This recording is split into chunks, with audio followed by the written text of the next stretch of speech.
सिंध की निगरानी के लिए भी हतमी फैसला नहीं हो सका। वज़ीर आला और अपोजिशन लीडर की मुलाकात नहीं हो सकी। पीपल्स पार्टी ने साबिक चीफ सेक्रेटरी मुमताज शाह और जस्टिस रिटायर्ड मकबूल बाकर के नाम तक LMKM और GDA ने शुएब सिद्दीकी, यूनुस ढागा और डॉक्टर सफ्तर अब्बासी का नाम पेश किया है, जबकि MKM और GDA आज भी सर जोड़कर बैठेंगे। सिंध असेंबली 11 और 12 अगस्त की दरमियानी शब तहलील किए जाने का इम्कान है। अगर आपको हमारी ये वीडियो पसंद आई है तो हमारे चैनल को सब्सक्राइब करें और बेल आइकन पर क्लिक करें। तारीख का अमीन,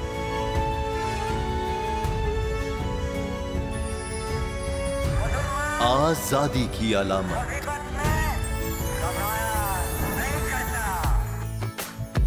हुस्न का आईनादार, फिक्र व नजरिए की अक्कास,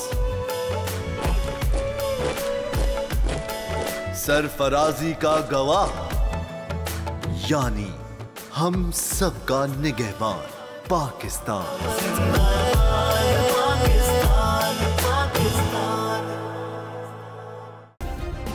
सब्सक्राइब करें और बेल दबाएं ताकि कोई खबर रह न जाए।